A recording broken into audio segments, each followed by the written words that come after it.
Welcome to Beyond Podcast. I'm your host, Anthony Petralis, and we are super excited for today's guest. You guys know over the last few months, we've been having on some of the best high school athletes across the state, from seniors, sophomores, juniors, and even super sophomores, and even some freshmen who've been getting some time throughout their seasons, especially jumping into the spring being starters. So we're excited about some of the guests that we had on, but we want to jump to the other side of it. Obviously we cover a lot of athletes, we cover a lot of coaches, and we see a lot of these kids move on to the next level and play collegiately. And then even for that percentage of kids that look to play professionally or try to advance themselves to play at that next level, obviously what's really important is the training and the precision that goes into that. It's a small amount of percentages. I saw this on Max Preps the other day, but it said 2% of NCAA athletes go on to play professionally. So that was an interesting stat line that I read and saw. And I think these guys here are one of the best kept secrets in Massachusetts. And hopefully after today, not the best kept secret anymore. Everyone knows about them, who they are, the work that they put in. So we're honored to get them on here. But obviously excited to talk about some of the things that, I personally love about sports, the training and the stuff that goes on behind the scenes. They're from Exceed, which is in Westborough, Massachusetts. One of the best facilities around.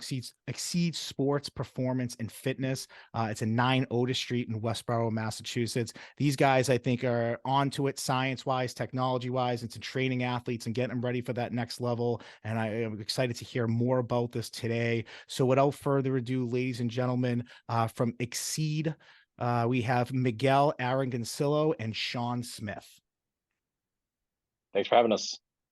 Yeah, super excited to get you guys on here, man. And as I said, I think what you guys do for athletes out there in the audience that we cover, statewide and all over the place is great. So I want to jump into Exceed here because obviously the facility is unbelievable. I looked it up online the other day, kind of reading your bios a little bit, looking into some of the technology, and I want to get into that later with you guys. But I want to give you a chance just to kind of plug your facility, talk a little bit about it, what's in it, how large is it, some of the expertise, some of the things you work on. Give you guys a chance to really plug yourselves here for sure.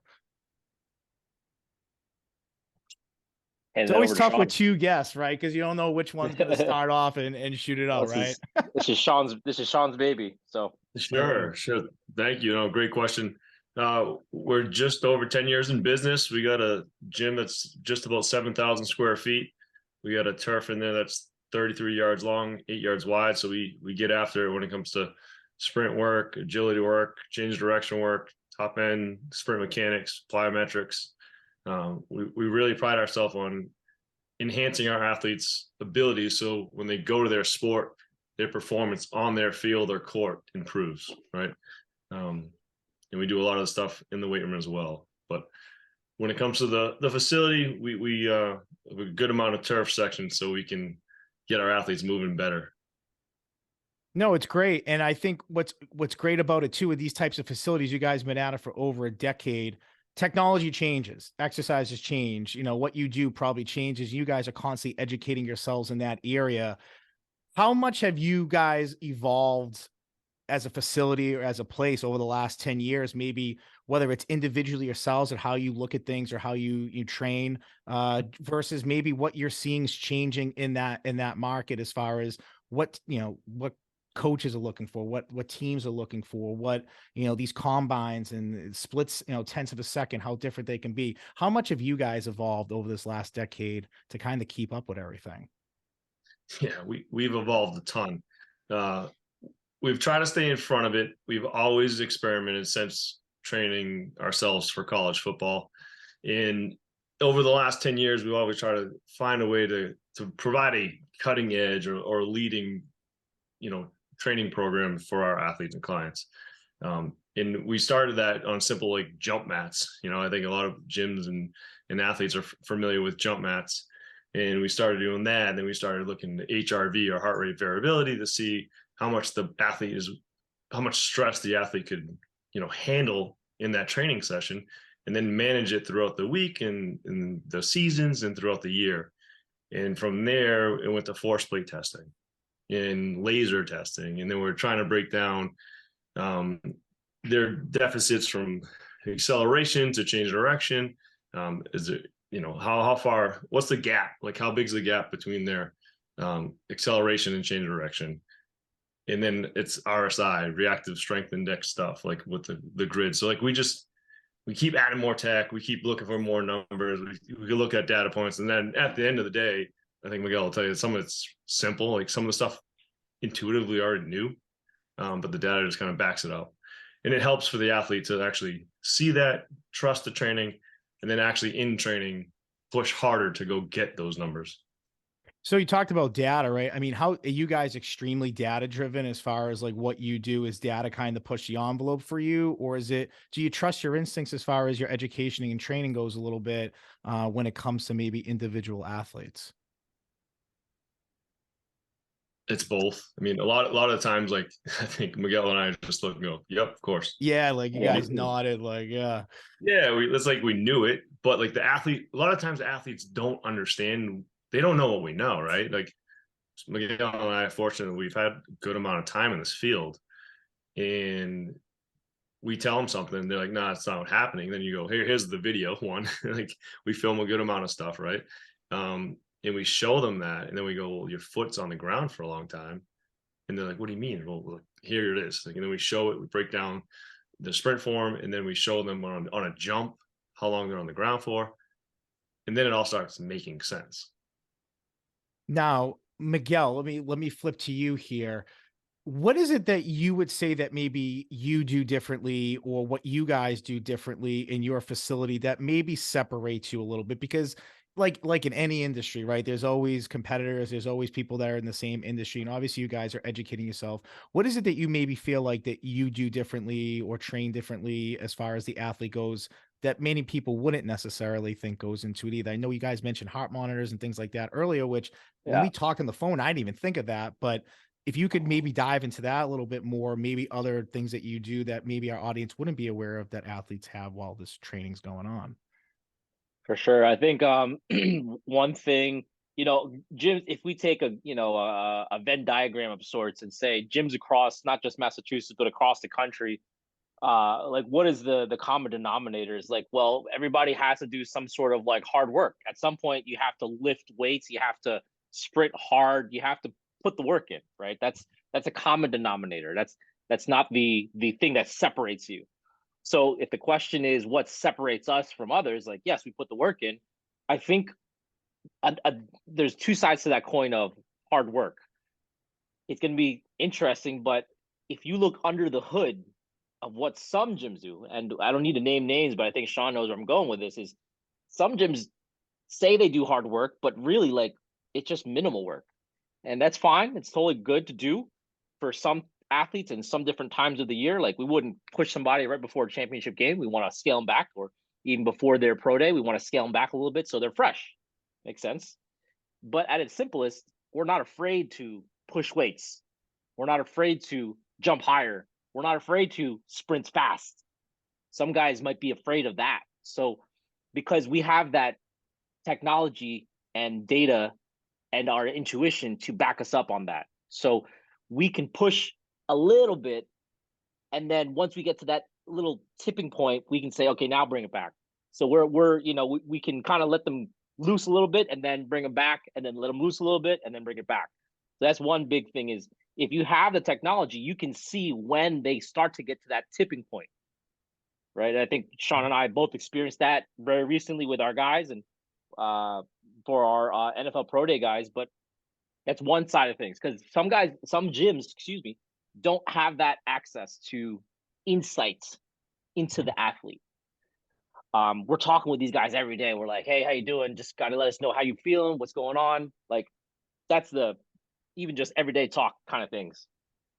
But if we can see specifically, like, this is how your legs are doing today, because see how high you're jumping or how high you're not jumping, because that'll tell us some insight into whether or not you went out on the weekend. It's like you come in Monday, your numbers are lower. What's up? What's going on?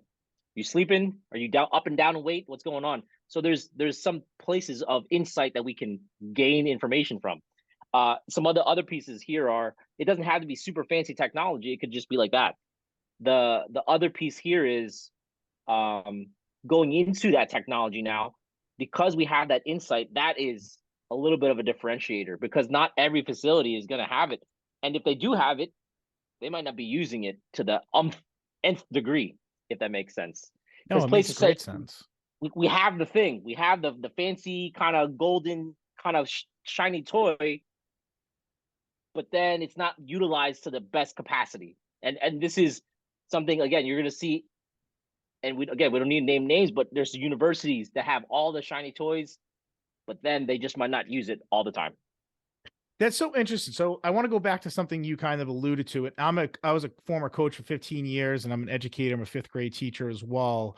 You know, part of like our program, or being, whether I was a coordinator or a head coach, was really building relationships with my players to really understand, you know, some kids and how far I could push them, or how tough I could be on them, or how mentally tough they are. I mean, you guys obviously have guys that want to be there, you know, because their dream is to go to that next level. So you might not have that problem of, you know, weaning out people that don't. But how much do you have to get to know these guys personally as part of this training regimen, or things that you do with them as far as who they are as people? Because, you know, do you have to know that? Is there an education, like you mentioned sleep, like if this person's not sleeping well enough or not eat, like, so how deep of relationships do you have with these people that you're training in order to really understand the mental psyche as a whole? I'm gonna pass that to Sean. Yeah. I think we got to get to trust very quickly. Yeah. Especially with the pro day group, right? So we're, like Miguel said, we have to push. We're not getting first or second round. We're not getting guys that are really thought of as draft picks. Like, we got the underdogs, you know, we got guys maybe a seventh round, but mostly priority free agents or undrafted guys that get into opportunity camp. And we need them to perform at a pro day and have a scout go, whoa, we gotta do more homework on that athlete. So I think personally, we got to build a super strong relationship with the athlete, bam, on like Jump Street, so that they trust that we have their best intention with everything we do, right? There's no, like, we bullshit, we go back and forth, we joke, but I need them to trust me, right? So like, everything we say is like kind of brutally honest, and I put it out there. I'm like, fellas, day one, like, I'm going to tell you what I see, what I feel, and how we can fix this. And I read body language pretty well. We get to know the athlete really well. You walk in, their eyes are crushed. They're like, I know their nervous system's fatigued. It's like, okay, what's going on? What we do this weekend? Like, if I gave you some, like Miguel was hinting, if we gave you Saturday, Sunday off, you should come back in Monday fresh. Like, are we not eating right? We're not sleeping right. What's going on? Is there an outside stressor? Like, your body only knows stress. And if we gave your body the time from the weight room, the stress of working out, we took that off. Where's the stress coming from? So then we ask more and more questions, but athlete buy-in is huge. I mean, that goes for all of our high school, college athletes as well. But it's definitely for the pro day guys. We got some, it's 8 to 12 weeks. You know, we had some kids up, a kid from North Carolina, from Appalachian State. You know, he came up for 10 weeks. Wow. Yeah. I mean, Yeah, interesting season. I mean, they had such an interesting football season. I mean, some of their games early on were just like out of sure. control. And he had an awesome pro day. He killed it. He just had a private workout. He killed it. But we have 10 weeks, right? He's coming up, and he trusts in us, right? Right. So we got to show him that we know what the hell we're doing fast.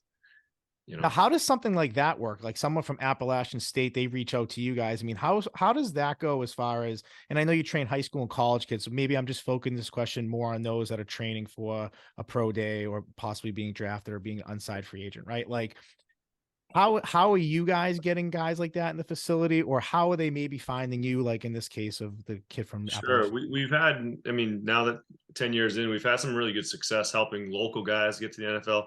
And we've made some really strong connections with agents, local agents, or, you know, agents throughout the country, really, mostly East Coast. But I have some good friends in the Midwest. They're agents. I spent 6 years, you know, working in that space. I know some scouts myself, some coaches, and it's something that we're very passionate about. And if you ask it, or you ask any of the scouts or players, we get results. Just like Miguel said, we have to push the envelope. You know, our guys jump very, very well. They run very well, change direction very well. You know, everyone's bench goes up 5 to 8 reps. Get results, and it's fun. The other side of that I'll add on to that is, you know, when they show up to their pro day, we're not there to handhold for them. You know, I went to watch, and I'm not there to handhold them through that process. So they are doing their own warm-ups. They're doing their own, like they're picking the weights that they choose before they do their 225 bench test. Like there's like a formula, sure, like you follow this template to warm up, but like the onus is on you to do the work, even when you're doing your pro day. So when you do those things, like that means you have that responsibility and trying to show, the fact that like, oh, like this guy did a specific warm up. He looks like he knows what he's doing without even necessarily like needing that hand holding, if that makes sense. Yeah. So that's kind of what we're also trying to envision for these guys. Like they do the not the same warm up, but they do different warm ups, but from a more of a templated kind of program, and they do it day in day out. So like hopefully by the 10th week they memorize that. Yeah, around like week 4 or 5, honestly, like I'm like, all right, fellas, like we got some we setting up the lasers or whatnot. I'm like, you guys got to know this warm up. You got questions? I'm watching. I'm yelling from a distance, but I'm not at pro day. Like I can't. Like we might be able to go to Holy Cross. We might be able to go to UConn, but I'm not flying to App State. I wish I could. It's just Right. not that way. So we try to instill some ownership, right? I mean, these guys are, graduate college. They're pretty much grown men when it comes to that, and we expect them to have some responsibility and be able to warm themselves up properly. I mean, they're trying to be professional, so Right. yeah, we respect a lot of them. Now, walk me through, and Miguel, you were there for one. Obviously, Sean, you probably have plenty of knowledge of it too. Like, walk me through like a typical pro day. Like the athlete shows up. I mean, obviously quarterbacks like they handpick their receivers, for example, other positional guys, it's other things. I mean, what does a pro day kind of look like? How is that all, I guess, just like guided, as far as start to finish? You don't have to give me like the super details of it, but I'm just curious because obviously I've seen on TV a zillion times, but I know nothing that goes into it, choice selection, what coaches are looking for, things that like they're trying to show off. How does that kind of work? So I know Sean has been to a handful of pro days. He just hasn't been there this specific time, but he's been to a handful of on his own for sure. And technically, this is one of the first times that I went to watch and not assist necessarily, but just observe. And each place that a pro day happens is going to be different for each region that you're in. The specific one I went to, they had a aggregate or a bunch of different colleges in one spot just to make it easier for the scouts. Like, sure, makes sense. And they kind of started off pretty similarly in the context of get your height, get your weight, get your wingspan, get your hand width, this and that. And then they kind of like say you got to get ready for whatever the first test is. It's pretty much easy as that. So depending on what they talk about, whoever's running it, depending on who the scout we'll call it leader is, they'll just say, okay, the first test is this. In this case, it was the bench, and then it goes into the broad vertical jump, and then they went to broad jump, and then they just started doing the different drills after that, the 40-yard, and then 3 cone, and then 5, 10, 5. Okay. So it was just like in sequential order, and it was pretty much back to back. And I mean, you do bench press for as many reps as you can. Typically, you could do that, and then you feel a little tired and fatigued in the regular gym, right? A gym session. Now it's like, okay, now you got to jump as high as you can, jump as far as you can. Now sprint as hard as you can. So like it's all condensed.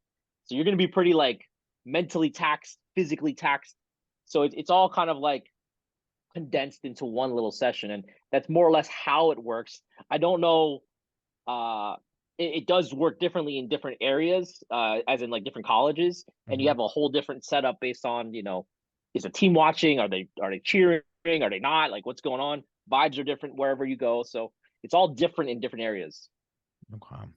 Now, like, I'm just like a geek in this say because I'm like hearing all this stuff and I'm just like, oh, like I love it all. Like this is where I like land and love. But as a football coach, I know for me, like as a head coach, you got to know a lot of different things, and you guys obviously know a lot of different things yourself. But I always prided myself in like our third and long defense of disguise and coverages and teams really being confused of who we're rushing and how we're doing it. For you guys, is there like a certain expertise area that you feel like you could call I know I'm going to get results in this every time, or if I had great success in this area more than so on? Or do you find yourselves having to be just pretty balanced across the board and there's no such thing as that? I think we're pretty balanced, to be honest with you. Yeah. Some of it's athlete dependent, like whether or not we can get a guy to fully understand or buy into the sprint mechanics. You know, there's every once in a while you get an athlete who like nails one rep, like perfect.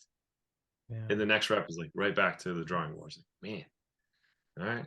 We just got like it's a lot of reps with this guy, you know, or if there's an injury pattern trying to clean up. The biggest challenge is you got guys coming off a season, they're kind of banged up. Some guys are got to gain 10, 15 pounds. And we're trying to get them to move at a faster speed than they've ever been able to do. And in that, some of the guys, we're making them get longer stride lengths. Yeah. Some of these guys are pretty tightly bound. They're hitting higher top velocities with longer strides. So you got to minimize the risk of an injury. It's hard, it's challenging, it's fun, but I think we do a good job across the board, whether it's sprints, it's the broad jump, it's vertical jump, bench press, and change direction drills. We get solid improvements across the board. And I personally, I want all like a steady improvement across all the tests. I don't want to be a 40 specialist, you know, like Right. although everyone talks about that the most, but like we have 300 pounders jumping 31.5-inch verts and 35-inch verts. I mean, it's pretty cool too. Yeah. Yeah. I think if I can add to that, Sean, I think, you know, for me observing in the first few years I was hanging around, I think going back to like the technology side of things, if you can see what an individual is naturally good at, right? Some people are naturally good at one thing. They might be more bouncy in their jumps or sprints, or some guy just might be really good with their bench press, but there might be lacking in other areas. So we kind of need to see the first few weeks to kind of like feel it out, see what's going on.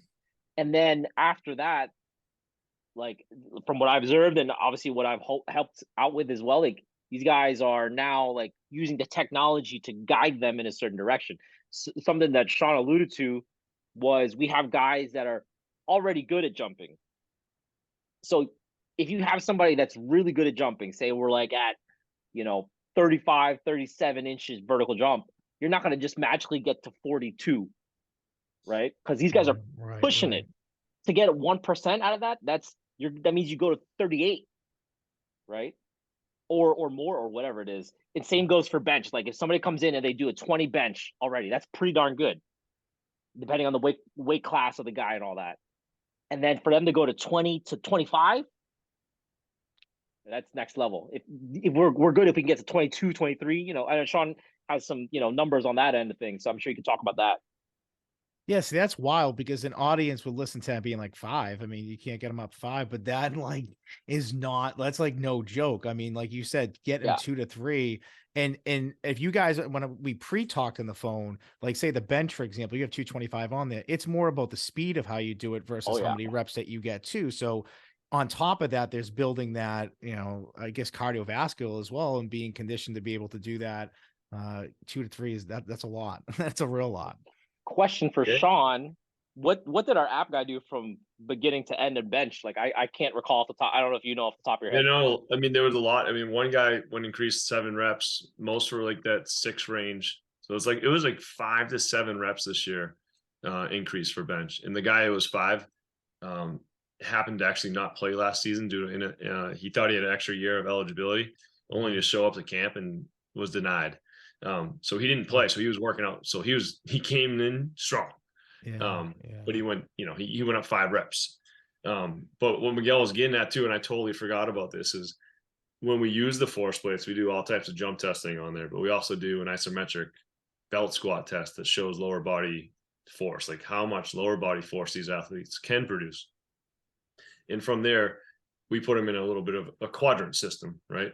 So we have athletes that are high force, high velocity. We have athletes that are high force, low velocity, right? And we have low, low, and then we have fast, low. And we train those guys different, right? We got to make their strengths better, but we got to increase their weaknesses.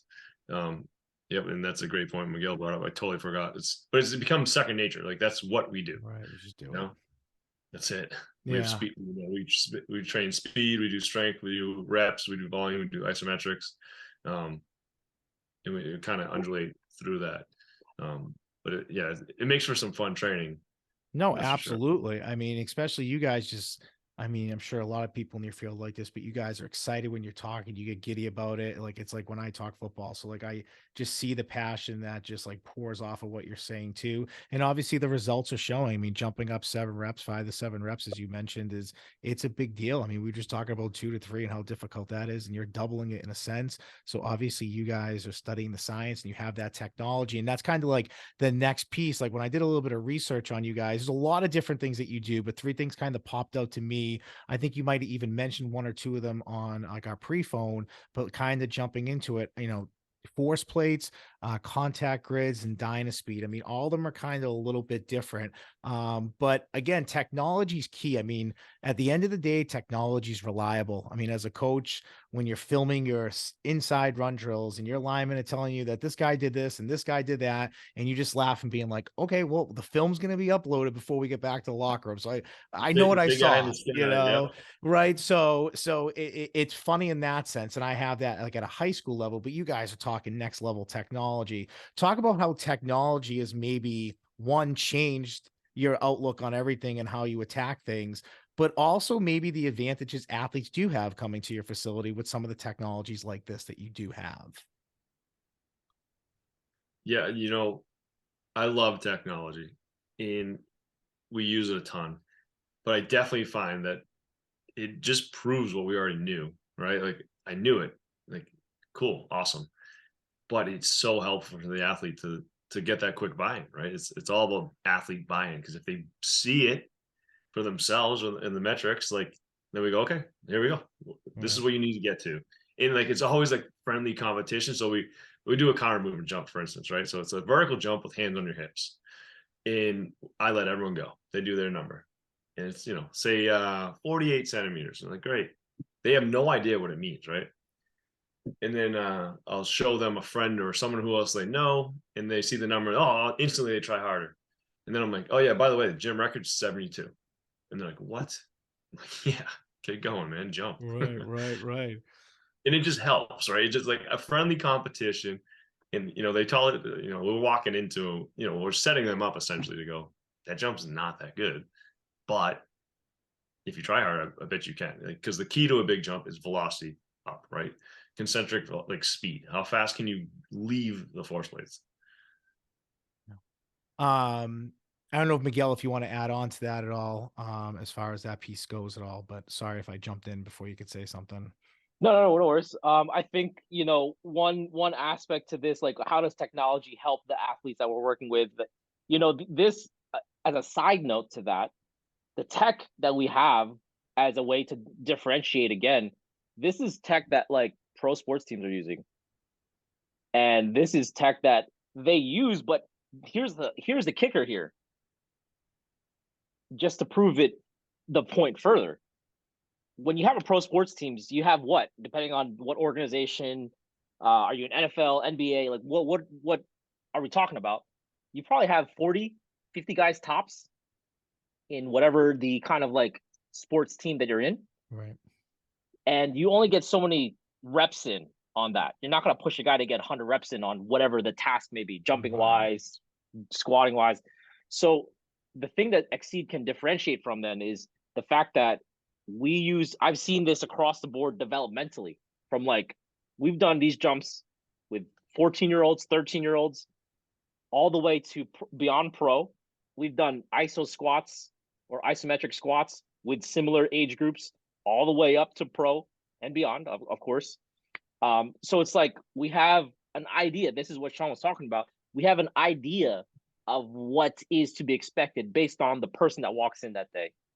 So if we get a 14-year-old that walks in and says, I've trained a little bit, I don't do too much in, outside of the gym, but I do a lot of sports. Like I play a lot year round.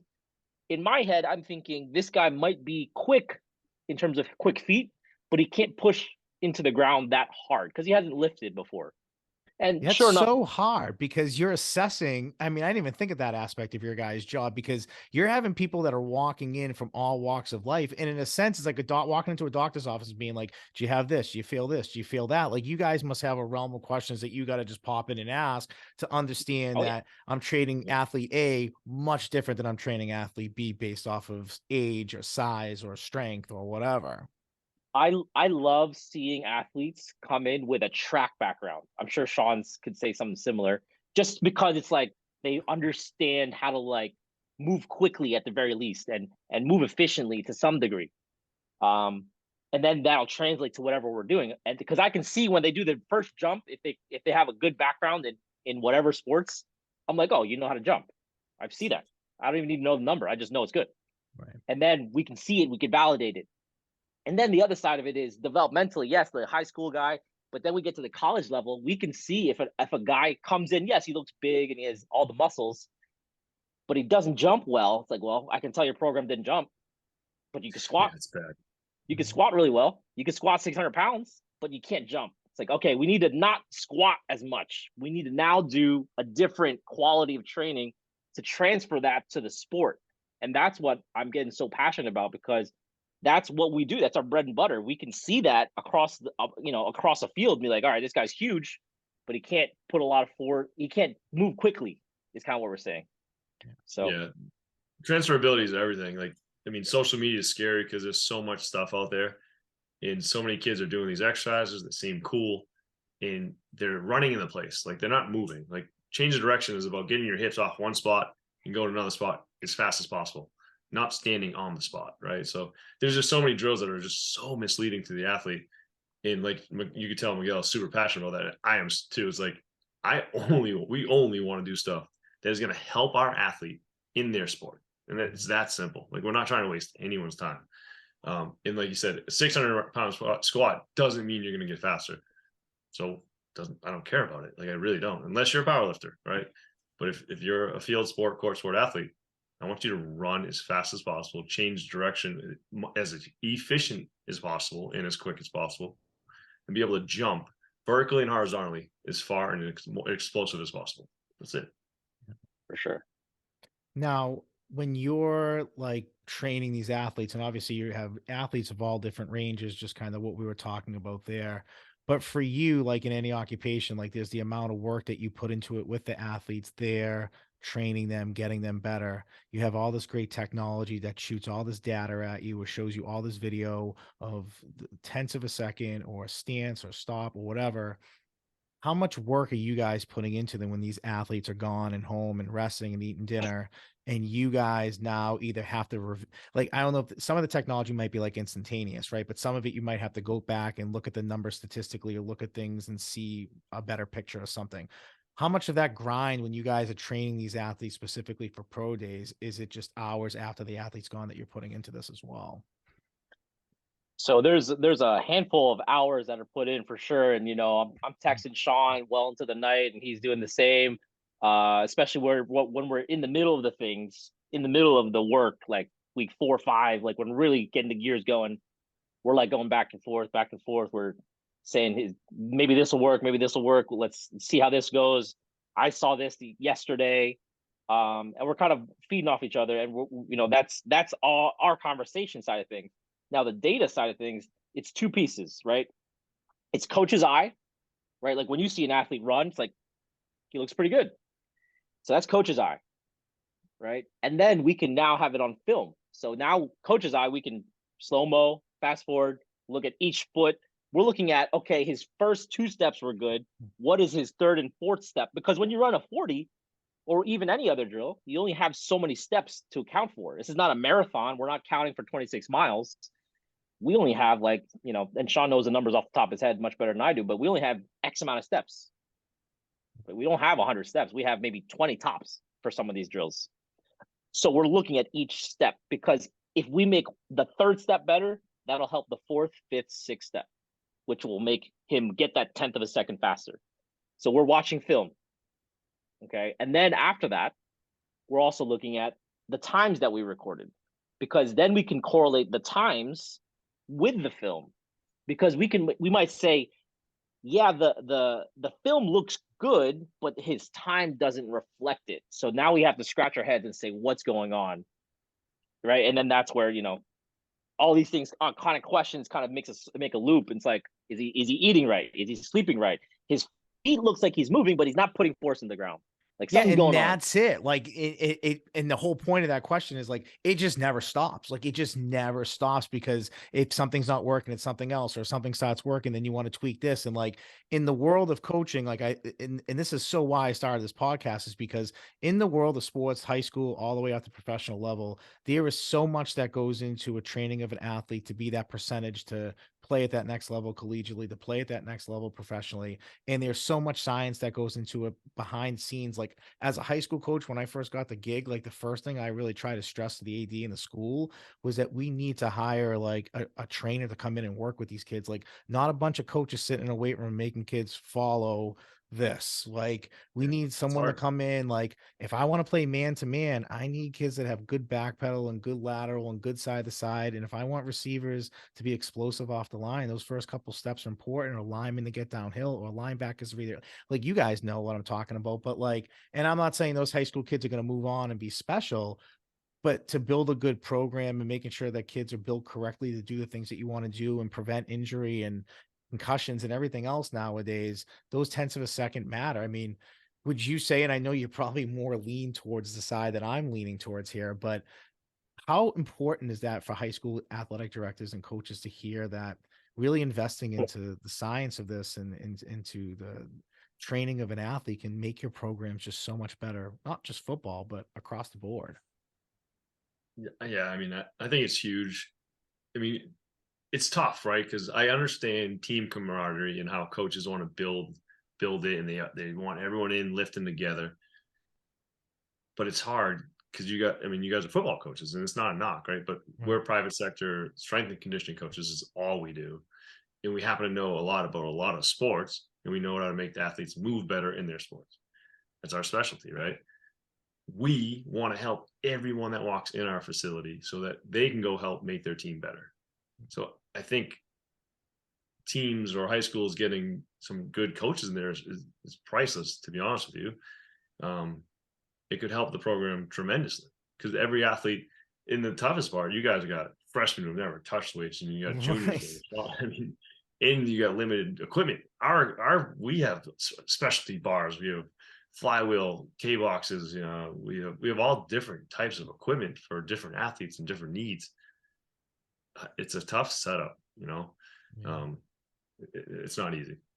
Yeah, and I think that that's like I stress that a lot. Like when I have a lot of coaches and athletic directors on here, I mean, we talk about that, and that's a subject that I stand the same way every time. I'm just like, Hard. yeah, but like you're an athletic director, like you are a director of a program. Sports is a huge driven, especially anyone will tell you a football season that's successful leads to a very good school year because for all intents and purposes, up until maybe the first week in December, you have a team to root for, positivity in the school, then you get the Christmas and your year's half over. Like, so you Mhm. start your year off on such a great light and such a great foot. So I kind of set that up on purpose a little bit because I lean that way so much of just like spending the money and getting it in here and knowing that the results are going to pay off long term for short term, maybe like money commitment or financial commitment to it. So I find that Yeah, interesting. yeah, it takes time and consistency and like honest effort, right? You genuinely have to want the kids to get better, and Right. you got to do it in a safe manner and add volume and weight over time, and you'll get. It's not the recipe isn't too hard. It's just it takes effort and time Yeah. in a lot of coaches with coach's eye to fix technique. Right. Right. So I wanted to ask you guys this, and and obviously you deal with it, I'm sure, all the time in the training that you do, and it's a different maybe subset of what you do. But obviously, mental health in sports in general, especially even over the last 5 years, has grown so much. You hear more and more athletes who are coming out or people coming out and struggling with mental health. I mean, how again, I mentioned earlier talking about getting to know your athletes a little bit. How much of that has kind of now come into your training with athletes and pushing them and, understanding that some of them might be dealing with some mental health things or thing off their court or field a little bit? Has that changed the way you kind of handled or looked at the training that you do over the last few years? I know for me on my end of things, so on a side note, I deal with a lot of injured athletes, right? So Mm-hmm. my by trade, I'm a manual therapist. So I kind of see athletes sometimes when they're either on the mend or they're down the downslope in the context of recovering from an injury, experiencing injury, and they're like, I don't know what's going on. Can you help me? So I'm sort of like a liaison. Sometimes I can help these guys out. Sometimes it's not as big of an injury as these individuals may think it actually is, and it just needs a little bit of time and rest and recovery and a little bit of TLC, if that makes sense. Mm-hmm. But there's a lot of one-on-one time. If Sean's working with a group of 20 kids or 15 kids, it's a little tougher to have that one-on-one time on the floor. So that's where I get to kind of see what's going on behind the scenes, if that makes sense. And um, I get to have that conversation about like what's going on at home, what's going on outside in the context of their external stressors, because that could definitely take effect in how that injury manifests. If you're not sleeping well, you're not going to have a good recovery, and you're not going to just magically get better by be just by imagining you're going to get better. Sometimes that does help, but it just doesn't happen like that overnight. So I do see a lot of those kind of things in the context of external stressors affecting the athlete and their mental health. And that I do have a lot of those one-on-one conversations, and it's tough sometimes because there's things that I can't do. There's no way that I can deal. I can't like grab the kid and take him and bring him back to home and just like say, hey, just hang out here for 3 weeks while things blow over or whatever it is. Can't do that. So that's one side of things. As much as you or I or Sean would love to kind of just like let the kid just like chill out, it's really hard to do that. Um, and then from the side of like helping one of our athletes kind of get better from a mental health perspective, sometimes it's just talking to him, right? Talking to him, see what's going on behind the scenes. Sometimes these guys, especially the college athletes, they are much away from home. They might not even be local to Massachusetts. They're just like in one of the several Yeah. colleges that are around. So they don't have a home. Guess what the home is? The home is, Exceed, because they're there 3 or 4 or 5 times a week. And they spend 2 to 3 hours there just hanging out in the sofa, just hanging out, whatever it is we got in our lounge. And they're just hanging out, So that's their home, right? So that's their way to de-stress. So, we're not kicking them out, right after the session, you got to get out. Like, I'm sure Sean can talk a little bit about that on that side of things. Yeah. Yeah. To be honest with you, like that's just the type of person I am. I love getting to know people and helping. It's like part-time life coach. It's like, Yeah. what's the why behind the why? What do you want to do? What do you want to be? Right. And I generally love it. I don't think it's a sensitive topic in a sense, right? I don't want to say anything wrong, but some of it is just being more resilient and seeing that there is light at the end of the tunnel, or just saying, hey man, let's go at this thing. Like, don't avoid it. Like I've had like everyone's had tough stuff. It's just a matter of perspective and how bad you're telling yourself it is. Like Miguel hinted at it, sometimes an injury becomes worse because we tell ourselves it's Right. so bad. It's like pump the brakes, slow down. We don't know yet. Like, why tell yourself it's career ending? It's like it's a tweak. Right. Like Right. could you play in a playoff game tomorrow? Ah, maybe. I'm like, well then think about it. It's Right. not that bad. Yeah. It's just so easy to make things worse. And just I like to slow things down for sure for our athletes. And I've had athletes say, hey, can I talk? Who knows what it's about? Transfer portal stuff, bad coaching stuff, bad mentor, bad grades, whatever it is, or the life stuff, right? Right. Go in my office and we talk. And just like Miguel, probably yourself, I've been coaching a long time now, and I've heard and seen some stuff, right? So I have experience navigating some of these situations where this athlete's seen it for the first time. It's like we ran this race 1,000 times. Right. Right. Every athlete thinks it's their N of one. Like it's never happened before. It's like, nah, I've seen it. I've literally seen 1,000 of you. Yeah. I know it. I know where this is going. I get it. It's easy. I got you. It's Right. that simple. Yeah, So and it's so true though. I totally agree with you. I think a lot of it sometimes is just like a trust factor. I feel like as a coach and as a teacher, I've had so many kids come in that are labeled or be careful Yep. of this or that. And then Believe it. it's like a couple months, you're just like, I just don't see it. Like, you know, Yeah. Well, and and they sometimes believe it's it too. that. Yeah. Yeah. You know, Miguel, kind of going back to like your sector of things a little bit. I mean, yeah, that must be, I mean, kids must freak out when something happens or they tweak something or they hurt something. I mean, for you, when you assess or evaluate injuries or how severe they are, I mean, how much of it do you look at it and do you quickly know whether this is legit or do you quickly know it's more of like, okay, this isn't bad. You know, we just got Yeah. to work on this a little bit. Yeah. So I think of it in the context of the medical model, right? I was just talking to another athlete the other day about this. One of our adult athletes, collegiate guys, and I use this easy model. This is an easy thought process, and I think you guys would agree with this. It's called the duck model. Does it look like a duck? Does it quack like a duck? Does it sound like a duck? It's probably a duck. Right. Now, if it doesn't do any of those things, but it looks like this one other thing, that's when it's like, if it's a fuzzy answer, I'm like, might be above my pay grade. You might need to go down that rabbit hole of talk to your primary, get a scan, do the due diligence just to make sure we're not like training on like an injury that's just like waiting to get worse, Right. Right. right? And I think Sean can talk about this because if an athlete talks to Sean on the floor and says this bugs me, Sean often just punts them to me and says this is bugging them. What's going on? And 9 times out of 10, it's like you just don't know how to stretch that muscle, right? You played year round and you've ran year round. Have you ever stretched your quad before? And it's like, no. I'm like, do you know how to? And they're like, no, because they're 16-year-old athlete and they've never done it before. So I'm Right. like, let me show you. And then it's like, wow, how does it feel? And then they're like, wow, this feels amazing. So that's when it's a kind of a home run in my end, right? It's kind of a slam dunk. It's like feels real good. It's like, okay, now the anxiety's washed over. It's just a quad stretch that you needed. But the other 1% of things, sometimes we need to be like, hey, there's some in the context of the medical model, there's a little too much swelling here. This doesn't feel like your other leg, or this doesn't look like your other shoulder. And this movement, that's very easy. It's like maybe could be as easy as moving your arm or moving your leg. It produces pain for you. And like that very small movement to me means there might be something going on. And that's above my pay grade. So I just want to do my due diligence and be like, you need to talk to your mom or dad, talk to your primary, and then go from there. Yeah.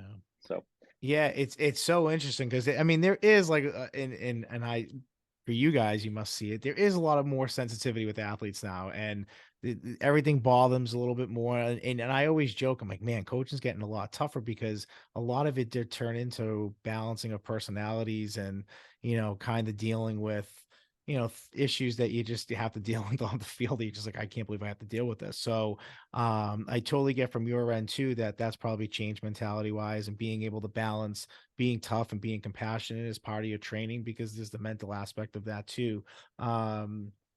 For you guys, obviously you've been at it for a decade. I mean, you guys know your stuff. I mean, just listening to you and talking, like I mentioned, the passion of it, your facility, the technology that you have.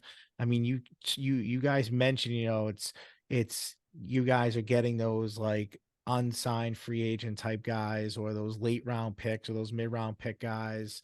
Um, how do you I guess, like, how do you now look at yourselves like the next 5 years? Like, where do you see your place? Where do you see your facility? Where do you see you as far as out there training and getting in some of the top athletes in Massachusetts, New England, Northeast, however you look at it regionally, or maybe even like Appalachian State or across the country? I mean, how do you guys see yourselves in the next few years as a performance center?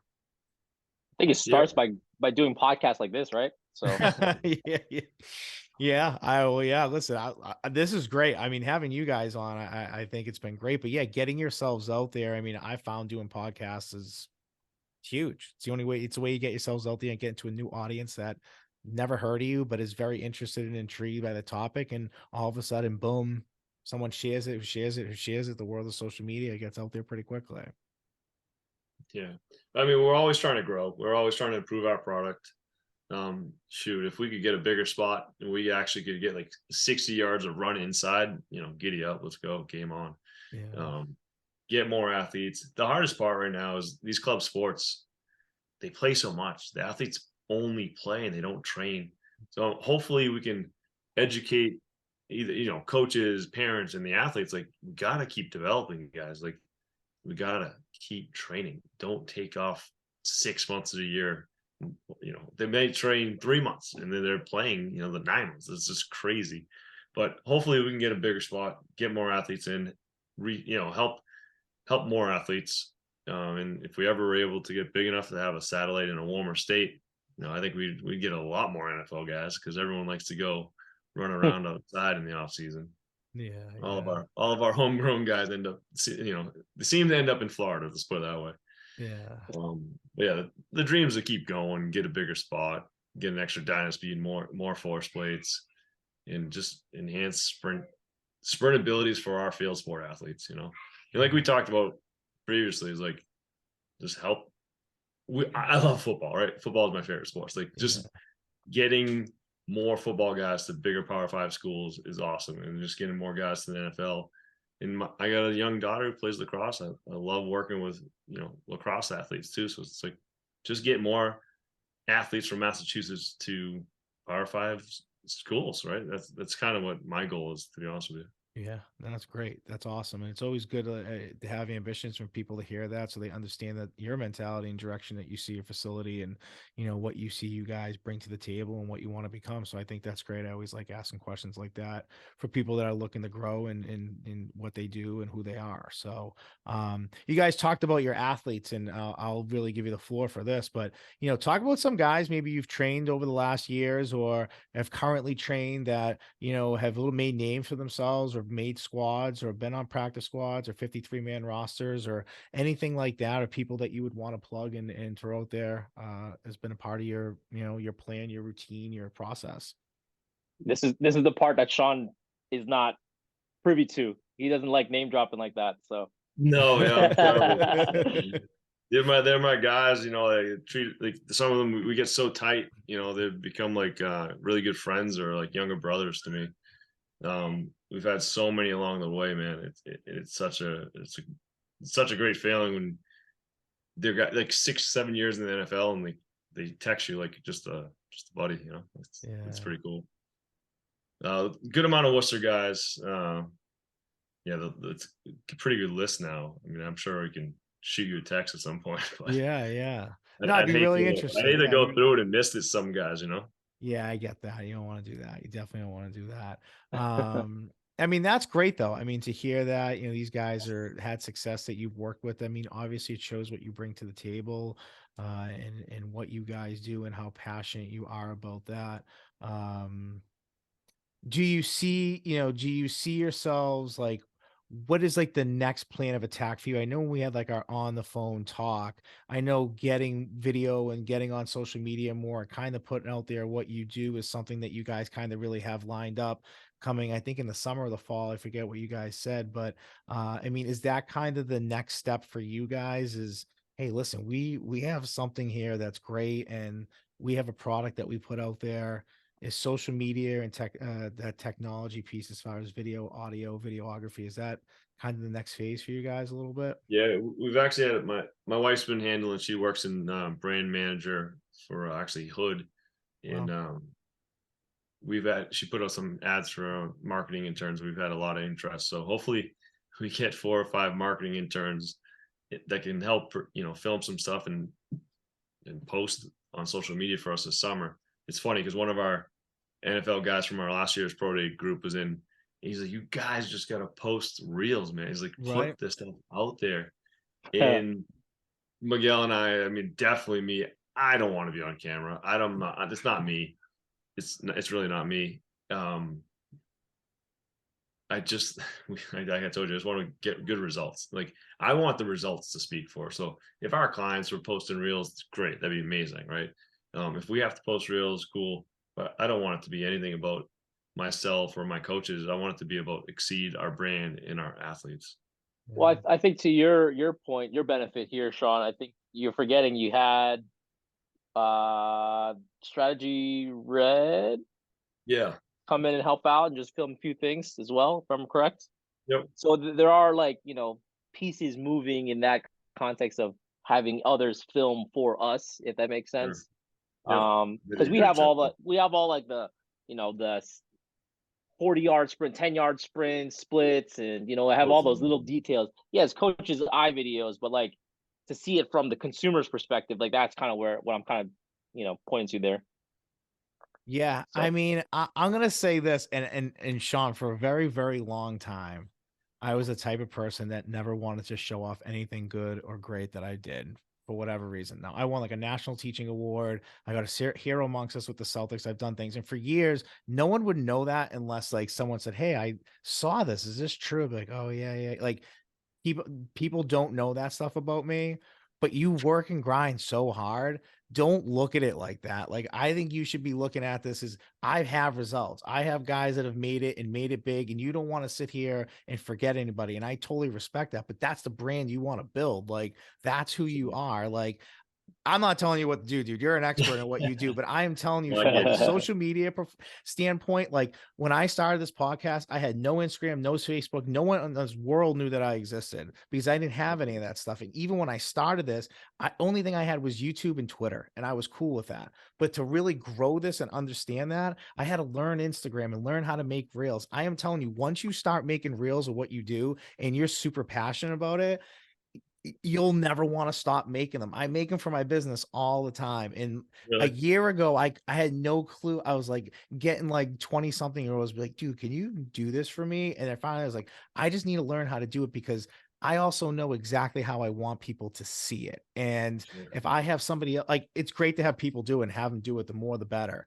But learn how to do that because at the end, you'll end up being the best camera person out of everybody because you know exactly what to get and what you're looking for. Sorry, I'll get off my soapbox, but I was like, No, listening I to you think guys, and I'm just like, dude, no, that's not the way to do it. Like, learn no, it. I get Like, it. It's for sure. I get it. It's like always like I see other coaches I know and they're filming and it's great. But I'm like, how are you coaching if you're filming? Like, yeah, and like I actually was telling someone this the other day, like back in when I was in high school when I was training, and if I showed up to the gym late, you got punished, right? Like yeah, bang, go to the Airdyne bike sprints, right? And it was not fun. You got punished and it took away from the training. I'm so results driven.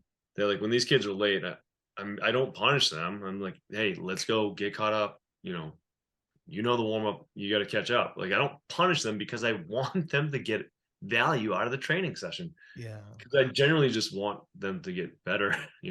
So I'm always watching. We're yelling from a distance. It's just organized chaos. But the second the camera comes out, and you're filming. It's like, I don't know, it's like you step away. You're not there. yeah. That's my I problem. get It's you, a and that whole makes problem. perfect sense. But then maybe get people just to film you doing your thing. Like, Sure. let people see you doing your thing. Then, like, if it's organized chaos, but it's like, I love organized chaos. It's the Yeah. best because it's like Yeah. everyone knows what they're doing. They know everything is like, even though you Sure. walk in, you're like, what the hell's going on? You just see a well-oiled machine. Like, yeah, One of show our your good stuff off. Show your Yeah, one stuff. of our good friends and basically a business partner, Chris Colabello, played in the show for like 5 years. He's always like, we got to put cameras in here. Just make this one massive content studio. Because Right. whether it's the staff room, like Miguel was saying, like college kids will go in there and sit on the couch and like dialogue in there is like it's off the charts. It's amazing, right? And then just on the floor, it's great too. But if we just filmed, for sure, we'd have some great content to produce and edit and put reels out there. Um, yeah, you're not Yeah. the first person to kind of yell at me about this. Yeah, and I follow MTU QB Academy, and I think that guy Sure, is like Mike. We work with a unbelievable. few of his guys. Yeah, yeah. Yeah, so Dante Reno trains with us. Yeah, that guy, like, I mean, we're interested in watching these QB steps and throwing the football, but most people aren't specifically female. Like growing this, like I also had to learn how to like attract a female audience as well, right? But that guy with his music, anybody would watch a kid throw a football for 10 or 15 seconds because I think he does such a great job in his music selection to Hmm. always keep people engaged and listening to or watching what it is that he's showing off. I mean, obviously he's great at what he does from a science and technical standpoint, but yep. part of that social media is music too. And I think he does a great job of really And some of attracting it, that as well. yeah, and some of it's simply producing content. Like he's always posting, Yeah. he's always posting stuff. Yeah, and even We, for you, Miguel should be yeah, doing the same thing. Like I think like even like you assessing an injury or you like stretching someone or you know rehabbing or you should be Yep. showing that off too. Like you guys are so I'm listening to you guys and I'm like, yes, yes, yes. Like everything that you're saying, show that stuff off. Like show it off. That's my advice to you guys because I think appreciate it. there's not a lot around here, in my opinion, that is doing what you guys are doing. And I think that you have a very interesting market being in Central Mass, where there is a lot of good football, but you're also near other states and connecting states where there's also locally they could drive to you Oh guys yeah. or that you could Yeah, work with those kids. we've had So plenty of athletes driving up from Providence or Connecticut to come train with Oh yeah. us. Yep. Oh yeah. Definitely. yeah. So yeah, that'd be my advice to you guys. You know, anything we can do for you, especially once you get those interns in and rolling, if you have, you know, videos that you want us to share in our stories or whatever, like whatever we can do to help you guys out, like yes, 100%. You know, I started this podcast for all of this stuff, high Yeah, schools and awesome. colleges and coaches and I'd athletes. love to get some of our clients on your Hell podcast. yeah, like let's make that work. We've got some pretty good high school talent that's committed to some pretty big schools right now. Yeah, I would love that. Like truthfully, you know, we've had some great athletes on and I know there's just so many out there that for us it's huge. We want to get out there and spread ourselves too and show, you know, the work that we do with covering games and having coaches and athletes on and what we do at our community and what we do at the Flutie Foundation. So there's a lot of stuff that we do. So yeah, I would heck yeah, like any of your athletes we want to get out there and There's show some off studs out and in the Central Mass area. You know, I was an Eastern Mass guy myself, and yeah. kind of Mm. didn't think so. And I get out here, I'm like, man, there's so much talent.